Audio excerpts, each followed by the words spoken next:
All year round, Frontier Home Products and Design has what you need to make your home comfortable and beautiful. Relax on a new timber tech deck designed by Frontier's experts. A new fireplace from Frontier Home Products Fireplace Gallery adds warmth and serenity to any home. Beauty and versatility at Frontier Home Products and Design Center, 4213 Peachtree, East 5th, next to the Bayfront Highway. Frontier Home Products and Design Center. Discover a new frontier. PA contractor number PA039007. From baggage claim to pajamas in 10 minutes. Erie International Airport. Fly with ERI.com. Fly Erie International Airport to Charlotte on American Airlines, your nonstop gateway to the world. Also, we have Breeze Airways flying nonstop to Orlando and Tampa, Florida. A great low-cost carrier providing excellent service to the regional community. Fly Erie International for your travel needs. Fly with ERI.com. Welcome to TalkErie.com's Joel Natale Show, Erie, Pennsylvania's daily podcast. Every day, we tackle the biggest issues that the Erie, PA region faces. Stay informed and involved as we advance the narrative of Erie. Now, here's Joel Natale. We're glad to have the crucial conversations that Erie needs, and today we're talking about children's behavioral health. Obviously, a massively important issue, and we're glad to welcome back Dr. Maureen Barber-Carey. She's the Executive Vice President, and Robert Barber, the Senior Vice President at the Barber National Institute. Good to see you folks. Appreciate it so much. Thanks for having us. Great to be here, Joel. All righty. So this is kind of a summer of big stuff. Yeah, you know, we covered when you made the change with the Barber Beast on the Bay. Now it's the celebration, right? Happening. The Odyssey. The Odyssey. The Odyssey. That's yeah, right. It goes right with Right. with Homer, right? And then also now this relocation of some of the children's behavioral health services to 13th and Sass. And have you had a big place like that elsewhere from your typical East Side campus there? Well, we had a program, a rental facility on West Ridge Road for the last few years. But what we saw in analyzing the program was that the facility itself did not meet our needs. And so we did a long study looking at what did we need to meet the needs of Erie's children who had mental health issues, and we needed a new facility. So that is what prompted us to then look at facilities in our community and make a decision to purchase and renovate a facility. And that's how we got to 13th and Sassafras. Was that building kind of close, or did you have to do a total gut of it? It was pretty much a total gut, Joel. Okay. So it was formerly occupied by Urban Engineering. Okay, that's what I was And trying to remember, that was the tenant prior to us coming in and purchasing the building. And so we worked with Bob Mars over at his firm to come up with a plan that would best serve the children in the community in this space. And it is, it's centrally located right smack dab in the middle of downtown Erie. And so, we couldn't be happier to be in that space. But I wanted to say, it's, to us, this is more than a new building. To us, this really is a culmination of a vision that we've been working towards for several years. At Barber, we've always believed that every child deserves an opportunity to learn and grow and succeed.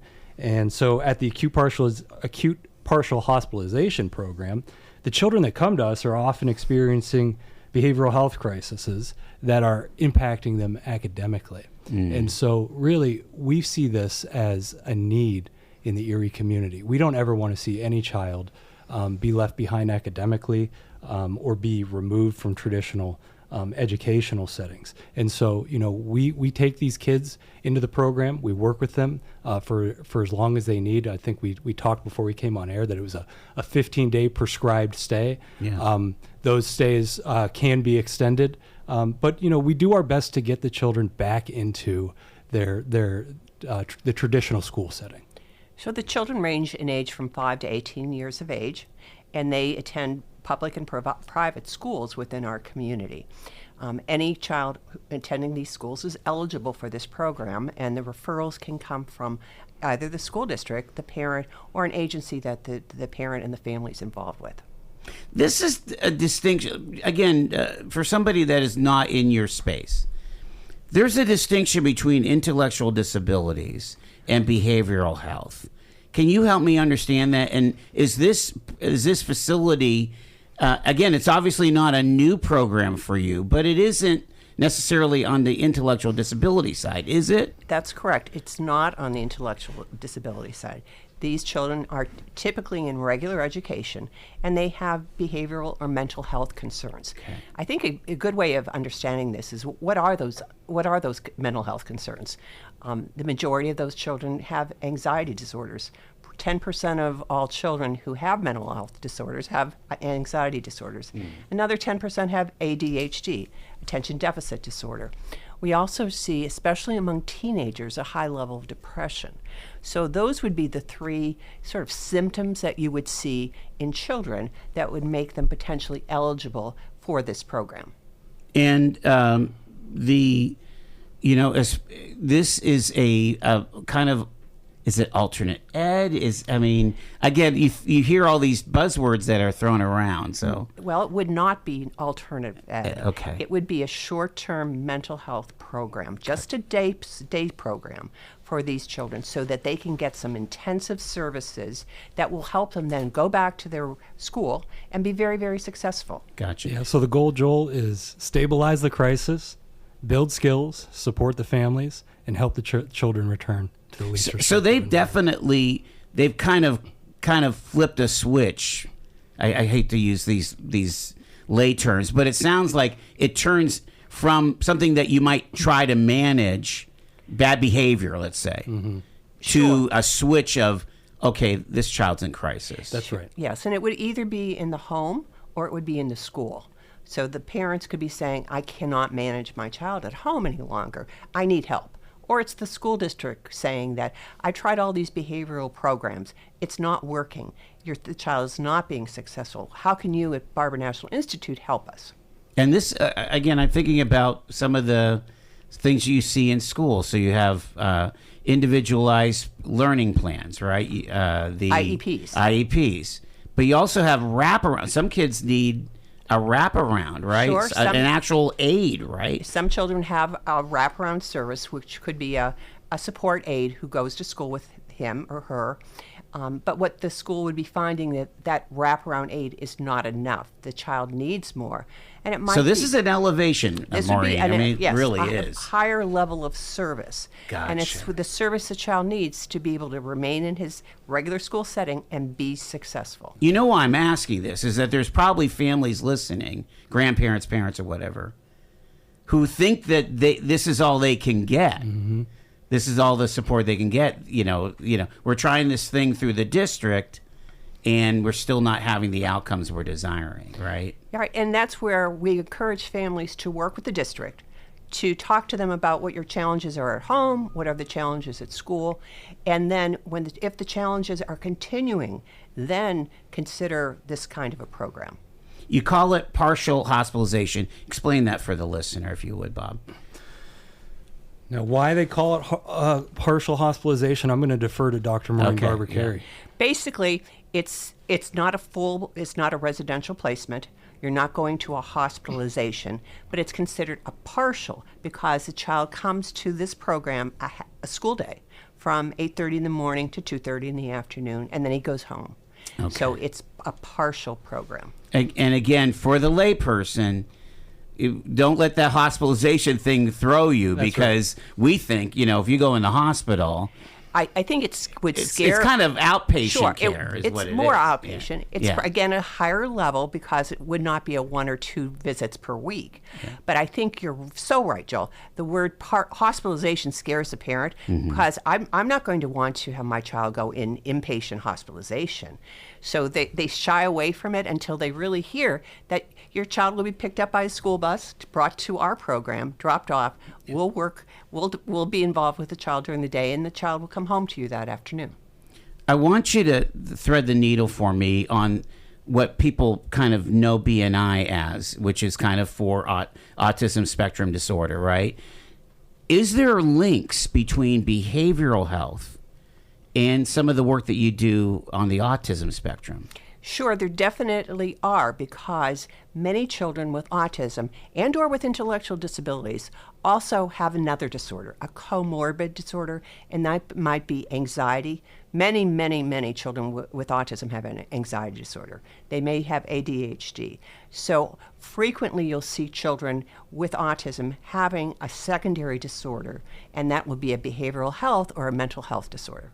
Or it could go the other way, you could have behavioral health issues, and then you get a diagnosis of autism, right? Right. You could have a diagnosis of autism, or you could have a diagnosis of intellectual disabilities as well.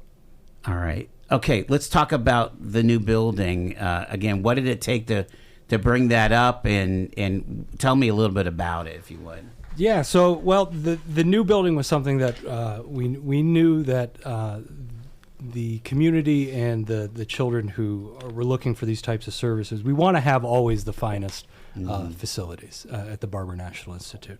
And while, the location out on West Ridge Road served the purpose that it was meant to serve over the last couple of years where we were leasing it, we knew that if we were going to continue to do this, because we're not really, Joel, just looking to serve the immediate need of the community. We're thinking about the next 10, 15, 20 years. And, as I think Maureen will tell you, I mean, there's an increased demand for these types of services. And so we were thinking about, okay, over the next 25 years, where does it make the most sense for the Barber National Institute to be delivering this service? Where can we be most conveniently located for families to get their children to us? And that's really why we landed where we landed. And we're going to continue to provide world-class service over at the Acute Partial Hospitalization Program.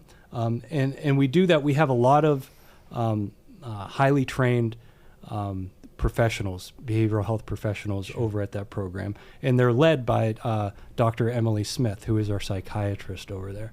And Dr. Smith is she's a product of Erie, Pennsylvania, and so Erie as a community should be very proud and happy to have Dr. Emily Smith here with us. And she really does do a great job with the children in terms of both skill building, emotional regulation, and then managing their medications and making sure that that there's nothing going on from a medication perspective that isn't being addressed. When we talk about that building, again, right there in downtown 13th and Sass, is it open to anyone?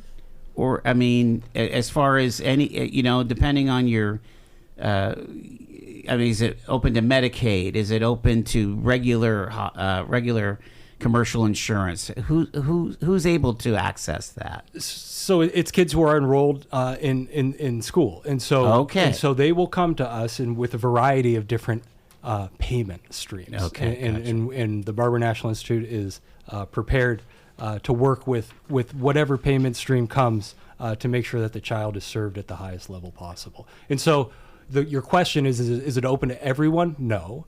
It is open to school-age children who are in danger of either falling behind academically or being removed entirely. So it really does have that huge educational portion. Absolutely. Yes, I mean, that's the big connection.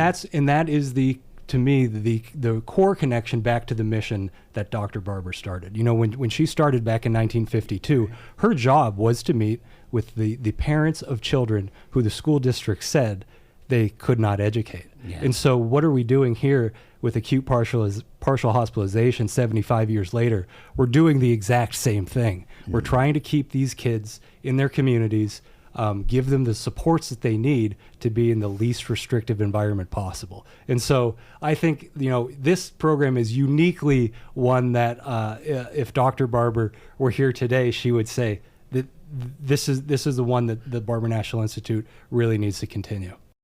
I want to talk about the school situation, not schools specifically, but school-age children had to go through, many of them now probably are middle schoolers, right? Mm-hmm. Had to go through COVID when they were primary school students. It was tough, learning on a screen, lot of learning loss, and then a lot of behavioral health issues. And I remember, Dr. Barber-Carey, I remember the conversations I had with superintendents of saying, we're going to have to hire so many counselors and so many wraparound individuals, because when these kids come back to school, they're going to be in a world of hurt. Have you guys seen that higher demand from your perspective? We certainly have seen a higher demand of need in children who are having mental health challenges. I think I know COVID had a significant impact on children. These children that are 6 years old today were 1 and 2 back in the days of COVID. And so what did they do? They did not go to childcare because there was no childcare. No. They were socially isolated from their relatives, any peers. And that's what we're seeing in the impact. And it's impacting so that we have more need for programs like our acute partial, and there's more need in the public schools. Yeah. The what kind of communication? You did mention that if someone has a need, they should just call, right? Whether they're parent, grandparent, or maybe somebody from the district or the community school director or something like that? Sure, the school districts make referrals directly to us. Wow. And as well as the hospitals. If the hospital is serving a child inpatient or outpatient and needs a different level of service, we receive referrals from them. But I think it's a frightening number, but 1 in 6 children have a mental health issue. So we need to be there for those families, for those children, so that they can be and they will be successful if they get that early treatment. Can we talk about a typical day in this program? What does that look like? Well, a typical day would involve having probably about an hour and a half of education. And we contact the school district, we get the textbooks, we find out what the child is doing in school, and so they have that session. There would be a session with a psychiatrist. There would be a session with a mobile therapist who's doing a lot of what we say cognitive behavioral therapy, talking about what are some of the challenges the child's experiencing. What can we do about those? What can we do about those challenges? What do you think you should do about them? So there's a great deal of counseling that's going on throughout the day. And of course, we have periods where the child has a break, where there's a recreation period. Sure. So the child's day it's a packed day, all of which is, as Bob has been talking, is to help make the child be successful. When you think about it, though, I mean, you're 15 days minimum outside an environment that might be extremely toxic for this child, full of triggers. You have to kind of build some resiliency, I would imagine, into that child to face some of those fears. And that's what you do through your counseling sessions. Yeah, I mean, it's truly an all-day counseling session because you're helping the child understand what are those triggers, what were those triggers in school, and how are you going to deal with them when you go back to school. Wow. So again, this is a need. Have you seen, sometimes if you build it, they will come. I mean, have you started seeing increased demand? Yeah, absolutely. Yeah, just in raw numbers of referrals coming into the system, yes, we've seen an increase. Yeah. I wanted to ask you about social determinants of health, because when we talk about anybody who's school age could be a potential a patient here, they got to get there. And especially since it's in and out. I mean, are your buses rolling? How does that all work? Yeah, so the districts will continue to transport the children.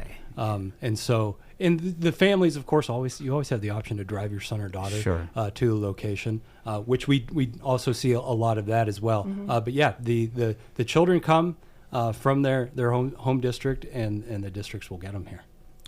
Really remarkable. What else can we learn? We've got about just 2 minutes before the break here, but again, it's pretty much referral streams are coming from a lot of different places. From many different places, and again, I think it's important for a parent to know that you can make this call yourself. And if you're concerned, you've got questions, give us a call. We'll talk to you about the program. I think, as you said earlier, some parents get confused by the term hospitalization, and they don't want their child to be inpatient. So, a strong point to get across is this is not a hospitalization program. This is where we provide those services to your child during the regular school day at our facility. And understanding that there might be a teachable moment for the adults outside the hospitalization, right? Very definitely. It's not just a child-centered program. It's a family-centered program. And we also work very closely with the school district to assure that when the child goes back to school, he's going to be successful. Yeah.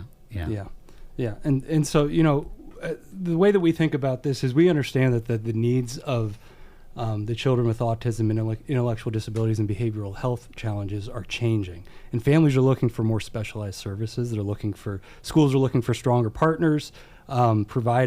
Schools are being asked to have kids in the classroom who maybe have more complex needs. And that's really why Barber exists. We are here to meet those changing needs. We're here to think about not just today's needs, but the needs of tomorrow, the next 10 to 20 years. Yeah, you really can't expect an elementary or middle school or high school teacher to have, either the bandwidth or be the subject matter expert in what we're talking about here, which is like a level 3 kind of behavioral health issue, and it's right? probably even higher than level 3 when you think of the pediatric psychiatrist who is working intensely with that child, and a behavior specialist and a mobile specialist. That's right.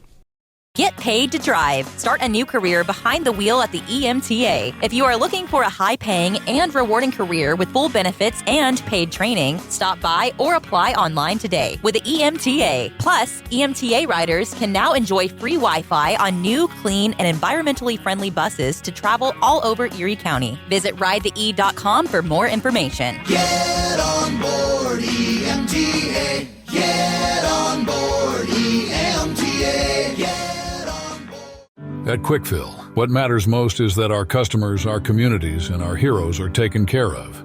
We start by providing American-made gasoline, which means you can buy local, keeping America and your communities strong. We also support vital charities every year and hold Operation Give Thanks each November to help provide a better future for our veterans and their families.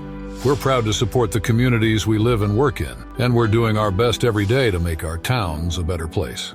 Quickfill, driving America. Looking for amazing finds and incredible deals? Visit Erie City Mission Thrift today. From stylish clothes and shoes to quality furniture and home goods, you'll discover something new each time while changing lives right here in Erie. It's shopping that feels good and does good. Come see us in Erie and Girard. Erie City Mission Thrift. Thrift with a purpose. We're getting an idea of the it kind of makes me choke up, of the enormity of the need for not, obviously we've been talking about behavioral health the first half hour, but really intellectual disabilities, physical disability. I mean, it's all there. Mm-hmm. The beautiful thing, I think, about that Erie is known worldwide because of what Dr. Barber established 60, 70 years ago. But Erie's known worldwide as a place of respite, as a place of hope. And now here we are in the 21st century, almost knocking on the door of the mid-21st century. That's right. And we have to adapt and move and be aligned with what's going on. I'm thinking about we had a conversation, I think, about using AI. That's for right. Using technology to help folks that might be in a group home or living by themselves. That's exactly right. And that's one of the cool things about the Barber National Institute is that we are willing to innovate. Yeah. Whether it's advancements in educational programming, autism services, new residential models, or the technology initiatives like we talked about with Thrive, we're constantly asking how we can deliver better outcomes. Sure. And so, 75 years later, like you said, the mission remains the same. But the way that you're delivering that mission, how you're meeting your customers has changed, right? Mm-hmm. And so, you need new facilities, you need new systems, you need new tech. And these are all things that at Barber we're evaluating all the time. We're thinking about the next thing all the time, and we're trying to be forward thinkers and innovators. Talk about your your partners at the federal and state level? Because I've had these conversations with John Barber, even, about reimbursements and things, and trying to help, direct support professionals get better paid and better reimbursements and things. How is all that going? I will say that the system is it's at this time a little bit starved, I would say, for funding. So how the regulation or the rules work for the legislature at the state level is that they need to review the rates that are being paid to providers on a 3-year basis.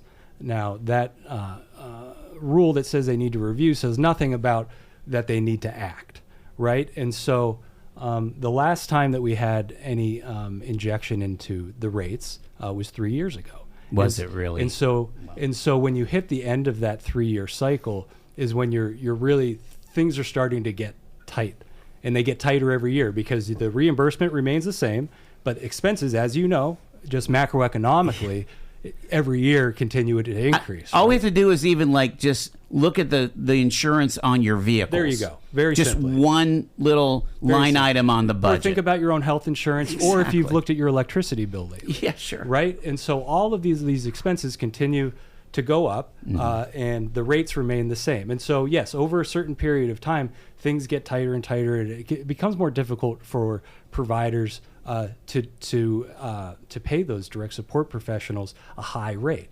And so, we're always in communication with our state officials. We have a lot of great support here locally. Senator Dan Laughlin has been really tremendous to the Erie community and to the Barber National Institute in our mission. Dan Harkins, Bob Mursky, Ryan Bizzarro. We have some strong voices here who are advocating on behalf of the intellectual disability community at the state level. But there's always more that can be done, Joel. Sure. And so I appreciate the question because it is important that the community also recognizes that, the legislature doesn't move without the constituents pushing them to do that. There right? needs to be some pressure. And so while those who are in the know or are interested are certainly in contact with the state and the state representatives, it always helps to be on the radio and to get some community awareness of what's happening. And, we're hoping that, this year's budget just passed. We'll be looking for next July 1st. Our efforts start now in those conversations about what does the system need in order for it to continue to exist. We were talking about how this is a resource-rich community here, and you all at BNI have done some restructuring and are working in a strategic partnership with LECOM Health. Can you explain what's been going on? That's right. So we took a look at our entire portfolio on the behavioral health side at the Barber National Institute, and we felt that there were certain areas where the scope of what it is that we were trying to do had over time sort of crept out much more broadly than we had ever intended. And so we really want to be operating in spaces where we provide a unique expertise and we can have the greatest impact. And so when we took a look at some of what we were doing, sometimes it's not the best to try to be all things to all people. And so we took a look and we said, what are those areas in behavioral health where we feel like we have the unique expertise and the greatest impact? And that was really early intervention and the partial hospitalization programs, both the program that exists within the Elizabeth Lee Black School and the acute partialization program that we were just discussing here today. And then the remaining programs within our behavioral health portfolio, we never wanted the clients, the patients in that program to have a disruption in their service. Right. And so we reached out to Dr. Colleen Hansen over at LECOM Behavioral Health, and we said, Dr. Hansen, we're looking to transition IBHS, family-based mental health, blended case management, and outpatient forensic services away from Barber. Would LECOM be able to step in and help? Dr. Hansen worked her magic, and the Barber and LECOM worked together over the period from March until July 1st of this past year to transition those services. And, the transition went about as smoothly, I think, as a large transition like that can go. Anecdotally, I've heard from families that there was little to no disruption.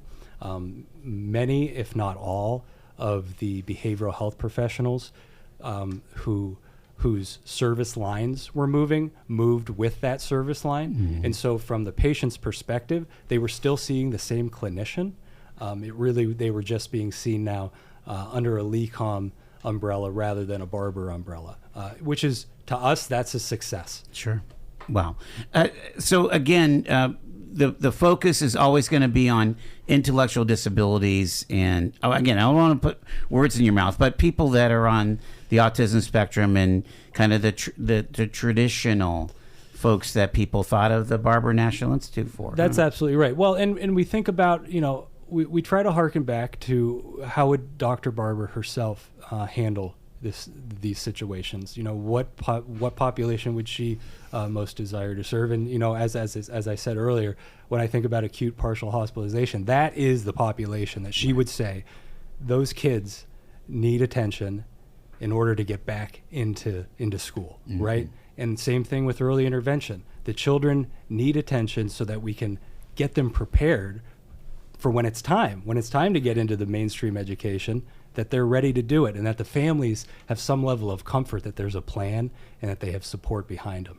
And then as they graduate, especially those that are in the intellectual disability side of things, you're there for workforce development. Again, one of my favorite conversations we did in the past year or so was that Zoom call with the gentleman that worked at the Wawa in Philadelphia, mm-hmm. and the BNI branch in Philly was there. Yeah.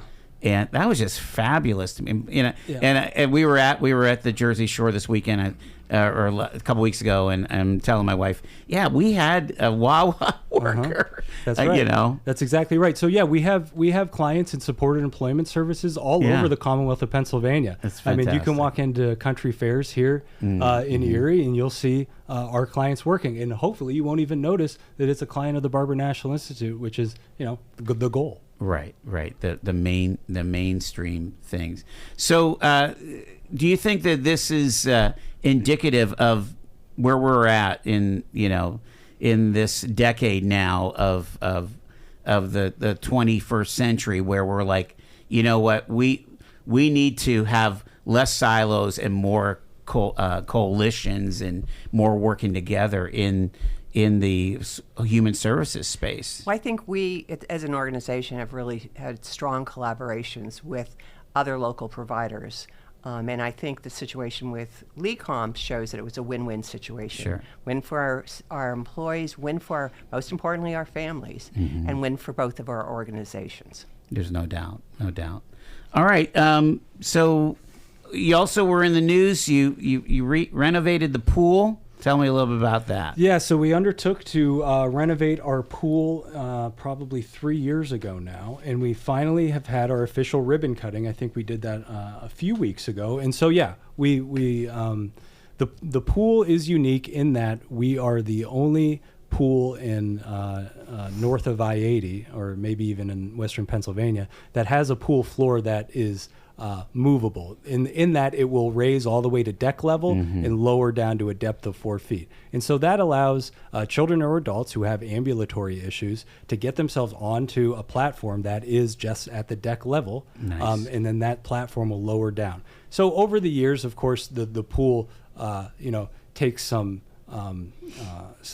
beatings. I was going to say that's a highly mechanical function. There's a lot of mechanics underneath, and so and the ram actually was fabricated by a company in Germany back in the 1970s when Dr. Barber put the pool in, and so it was a large undertaking to renovate and refurbish all the mechanics underneath the pool, and so we worked with some partners here locally with Weber Murphy Fox. and a lot of subcontractors that I'm sure your audience would be familiar with. And so we've completed the pool renovation project.